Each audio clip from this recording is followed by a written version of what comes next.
Meus irmãos, que a paz do nosso Mestre Jesus esteja em nossos corações, e é com muita alegria que estamos aqui hoje, aceitando esse convite para estar estudando esse tema tão importante e cada dia mais atual, que é o mundo de regeneração.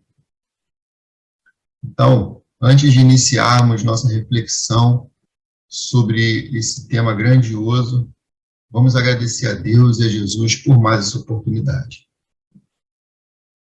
Amado Mestre Jesus, Deus de amor e infinita bondade, só temos a te agradecer, Senhor, por todas as bênçãos recebidas, por essa oportunidade de estudo, de aprendizado, que possamos, Senhor, interiorizar ao máximo todos esses ensinamentos que o Senhor veio nos trazer, através dessa doutrina maravilhosa, que nos consola e que nos esclarece. Que as tuas bênçãos, Senhor, possam alcançar a todos aqueles que sofrem, todos aqueles que se encontram em aflição, nos leitos dos hospitais, passando por qualquer dificuldade, que as tuas bênçãos possam alcançá-los, onde quer que eles estejam. Obrigado por tudo, Senhor, que assim seja. Bom, meus amigos, sobre esse tema de hoje, mundo de regeneração, para que a gente possa refletir, chegar ao entendimento racional, filosófico e religioso com a nossa doutrina espírita, eu vou precisar que vocês, todos nós que estamos acompanhando, que estamos refletindo sobre isso, vou precisar de dois requisitos. O primeiro, que todos aqui têm que acreditar em Deus, ou se proponham a acreditar em Deus, e também na reencarnação, na imortalidade da alma. Para esse estudo, nós vamos nos basear no livro Evangelho segundo o Espiritismo e no Livro dos Espíritos, que no Evangelho está localizado mais aqui, no capítulo 3, Há muitas moradas na casa de meu pai. Então, logo no item 1 do capítulo 3, nós temos na passagem do Evangelho de João, do capítulo 14, versículo 1 a 3. Vamos ler apenas um trecho que diz o seguinte, para que a gente possa introduzir, esse assunto. Disse Jesus: não se turbe o vosso coração. Crede em Deus, crede também em mim. Há muitas moradas na casa de meu pai. Isso foi dito por Jesus. E quando ele disse isso, há muitas moradas na casa de meu pai, nós poderíamos tomar uma série de linhas de raciocínio e de vários entendimentos. Mas, como espíritas, recorremos também ao Livro dos Espíritos, porque Kardec, com toda a sua inteligência, com todo o seu potencial para estar questionando os espíritos sobre tudo aquilo de novo que veio acontecendo, com certeza que esse fato não iria passar por ele.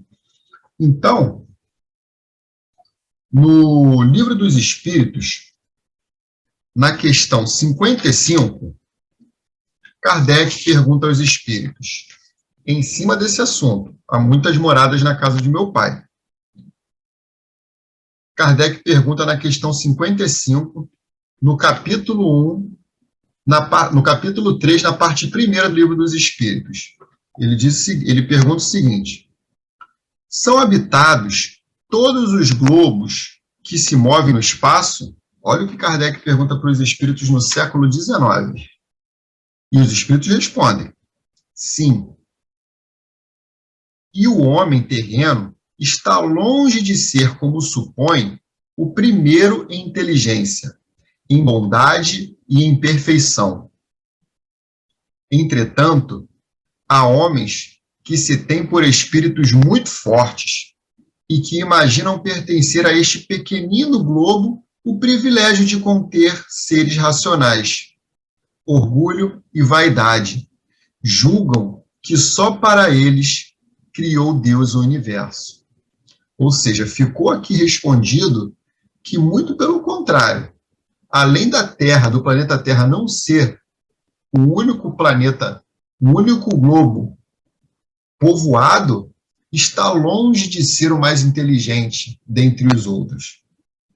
E numa nota abaixo, Kardec complementa: Deus povoou de seres vivos os mundos, concorrendo todos esses seres para o objetivo final da providência.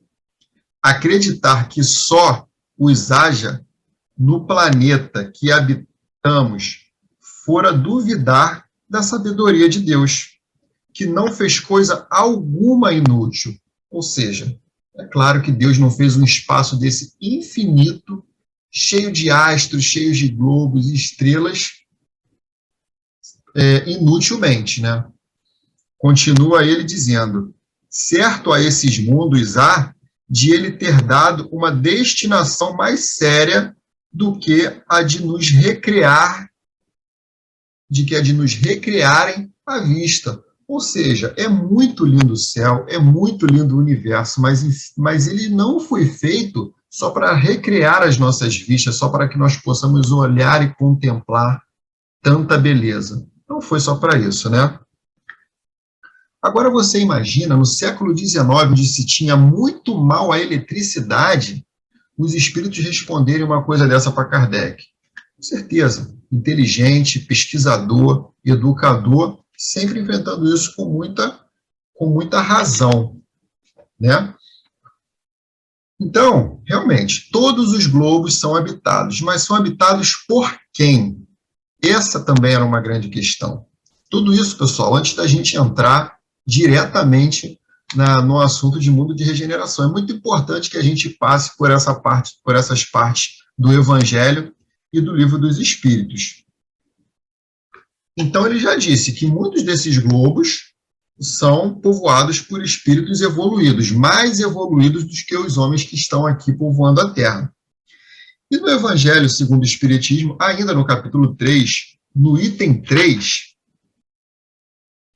que falam das diferentes categorias de mundos habitados, ele diz o seguinte: do ensino dado pelos espíritos, resulta que muitos diferentes uma das outras são as condições dos mundos, quanto ao grau de adiantamento ou de inferioridade de seus habitantes. Ou seja, as condições do mundo são muito diferentes, eles são habitados. Agora, o seu grau de evolução é de acordo com os habitantes que eles habitam, certo? E lá no Livro dos Espíritos, ainda no capítulo 1, na parte 2ª, na questão 96, Kardec pergunta o seguinte, porque nesse capítulo, nessa parte do Livro dos Espíritos, ele trata das diferentes ordens de espíritos, já que aqui no item 13 ele falou que a evolução depende, né, dos espíritos que habitam. Então aqui, Kardec pergunta: são iguais os espíritos ou há entre eles qualquer hierarquia? E os espíritos respondem: são de diferentes ordens conforme o grau de perfeição que tenham alcançado. Na 97, Kardec pergunta: as ordens ou graus de perfeição dos espíritos são em número determinado? Ou seja, dá para enumerar quantas escalas de perfeição, de progresso, de perfeição existem? Dizem os espíritos: são ilimitadas em número, porque elas não há linha de demarcação traçada como barreiras, de sorte que as divisões podem ser multiplicadas ou restringidas livremente. Todavia, considerando-se os caracteres dos espíritos, elas podem reduzir-se a 3 principais. Então, assim, a categoria dos espíritos são ilimitadas, mas por ordem pedagógica, Kardec separou aqui a escala espírita, que estão ainda nesse capítulo do Livro dos Espíritos, que é para a gente poder se situar. mas não quer dizer que se limita a isso. Então, no item escala espírita, ficou dividido entre os espíritos de terceira ordem, segunda ordem e primeira ordem. Nós não vamos aqui ler todos, não é o nosso objetivo, mas nós vamos dar as características principais desses espíritos, que é para a gente poder, como eu já disse agora, se situar, nós, como espíritos ocupantes aqui, né, habitantes do planeta Terra. Tá ok? Então, aqui na questão 101, os caracteres gerais dos espíritos de terceira ordem diz o seguinte: predominância da matéria sobre o espírito, propensão para o mal, ignorância, orgulho, egoísmo e todas as paixões que lhe são consequentes. Esses são os espíritos de terceira ordem. Na questão 107, são os espíritos de segunda ordem. E suas características são as seguintes: predominância do espírito sobre a matéria, desejo do bem, suas qualidades e poderes para o bem estão em relação com o grau de adiantamento que hajam alcançado. Uns têm a ciência, outros a sabedoria e a bondade. Os mais adiantados reúnem o saber e as qualidades morais. Na questão 112, já entra nos espíritos de primeira ordem e diz o seguinte: nenhuma influência da matéria, superioridade intelectual e moral absoluta com relação aos espíritos de outras ordens. Então, onde vocês acham que nós estamos enquadrados? Bom, estamos ainda enquadrados nos espíritos de terceira ordem. Então, agora que nós já sabemos em qual ordem nós estamos, eu trouxe aqui o conceito de regeneração, já que vamos falar de mundos de regeneração. Regeneração, encontramos os seguintes: substantivo feminino no dicionário, né? Significa revivificação, refortalecimento, recuperação moral ou espiritual. Então, a partir disso, aqui no item 17 do Evangelho segundo o Espiritismo, que trata dos mundos regeneradores, que é o tema que nós estamos conversando hoje, ele diz o seguinte: os mundos regeneradores servem de transição entre os mundos de expiação e os mundos felizes. Entendeu? Então, esse mundo de regeneração, ele serve de transição para os mundos de expiação e os mundos felizes. Nesses mundos, todavia, ainda não existe a felicidade perfeita, mas a aurora da felicidade já se enxerga a felicidade. E nós estamos nesse caminho para o mundo de regeneração, por estranho que pareça, por nós estarmos vivenciando tantas coisas, tantas dificuldades, vendo tantas coisas tristes acontecer, nós estamos caminhando para esse mundo de regeneração. E aqui, no item 8, nos mundos, onde trata dos mundos inferiores e mundos superiores, ele diz aqui que a qualificação dos mundos inferiores e mundos superiores nada tem de absoluta, ou seja, é muito relativo. Então, se nós observarmos hoje, quando nós já temos a consciência de enxergar que tantas coisas estão acontecendo de forma errada, é porque nós já adquirimos um certo grau de evolução para estar tendo esse tipo de percepção. Ou seja, nós estamos sim caminhando para esse mundo de regeneração. E essa doutrina consoladora que nos esclarece, que nos conforta, entendeu? E a promessa de Cristo é que o nosso destino são os mundos ditosos, são os mundos dos espíritos de segunda e de primeira classe, porque esse é o nosso destino.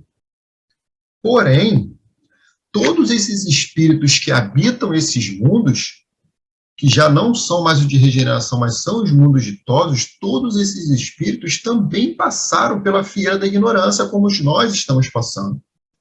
Porque a partir do momento que nós conseguirmos cumprir as leis de Deus, os nossos problemas vão acabar.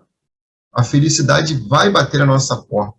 Mas ainda, na Terra, grande parte ainda usa o orgulho e a vaidade como filosofia de vida. Mas nenhum daqueles espíritos que pertencem aos mundos ditosos chegou lá por acaso. Porque senão Deus estaria trazendo privilégio a eles.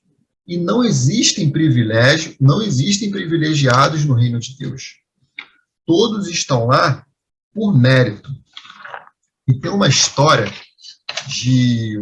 mineira que ela diz o seguinte, que um senhor chegou para comprar um determinado propriedade de terra e perguntou para o senhor que estava lá na área. Perguntou, moço, essa terra aí que está vendendo, dá batata? Ele, não dá, não, senhor. Dá tomate? Não dá, não, senhor. Dá mandioca? Não dá, não, senhor. Aí ele pergunta, nossa, mas nada que plante nessa terra dá? Aí ele, mas se plantar, dá. Ou seja, não vai simplesmente dar tomate, batata ou aipim. Tem que se plantar, tem que se cultivar, tem que cuidar e tem que tratar para que a gente possa ter o objetivo final, que é na colheita. Então, a natureza não dá saltos, porque se nós, por exemplo, falando de plantas, se nós plantarmos café e se nós plantarmos alface, para você, o alface em uma semana, você já vai estar com ele no seu prato. Agora, se você começar a plantar o café hoje para você tomar a sua primeira xícara, você pode colocar aí uns 4, 5 anos. Porque demora, o tratamento é muito diferente. Cada um tem a sua particularidade. E aquela velha frase, né? A natureza não dá saltos. Hoje nós nos encontramos na transição de um mundo de expiações e provas para um mundo de regeneração, e a gente enxerga tantas coisas que nos entristecem, nós estamos atravessando um momento tão difícil, mas nós podemos olhar para trás e vermos que nós melhoramos muito, nós já passamos por períodos muito piores, por exemplo, do Império Romano, dos espartanos, que jogavam as suas crianças do penhasco se observassem qualquer tipo de imperfeição, porque era um povo voltado para os guerreiros. Nós já passamos pelo período da escravidão, nós passamos por séculos onde tivemos diversos ditadores, e todos eles tiveram o mesmo destino, que foi a desencarnação. Vão ter a sua oportunidade de reencarnar para poder evoluir. Nós estamos num mundo muito mais evoluído do que séculos atrás. E como eu disse, quanto mais evoluímos, ficamos mais criteriosos, fica tudo mais nítido, o que precisa ser melhorado, principalmente em nós. Nós precisamos entender que nós somos irmãos universais, que a tristeza do homem que está lá no Japão, ela também nos afeta, ela também nos atinge. A lágrima de um irmão que está sofrendo na África também nos atinge. É essa consciência que nós temos que tomar aos poucos para que nós podemos realmente alcançar esse mundo de regeneração. Porque nós precisamos alterar o método. Os métodos utilizados no século XVII, no século XVIII, não podem ser empregados agora. Nós já evoluímos bastante para isso. Então, para confirmar essa questão da mudança do mérito, para encerrar o nosso trabalho, nós vamos deixar um vídeo bem curtinho que trata de um grupo de israelenses que sem muito tempo, vive em guerra com o Irã. E um deles disse: fez um vídeo que viralizou no YouTube durante muito tempo, tendo milhões de views. Esse vídeo vai servir como a nossa prece de encerramento e eu queria sugerir que esses sejam os nossos próximos métodos para que a gente possa realmente chegar no mundo de regeneração. Fiquem com o vídeo, entendam ele como prece e muito obrigado pela oportunidade. Que Jesus nos abençoe a todos. O Irã se torna cada dia mais um país visto como vilão global. Com relação direta aos judeus e Israel, então os problemas vão muito além. As declarações racistas e antissemitas de Ahmadinejad já circularam o mundo e toda essa tensão política passa às vezes a impressão de que os judeus e os iranianos não se gostam. Mas a verdade é outra. Acompanhe no Mosaico Online dessa semana essa bonita iniciativa que se tornou viral e já foi vista mais de 100 mil vezes.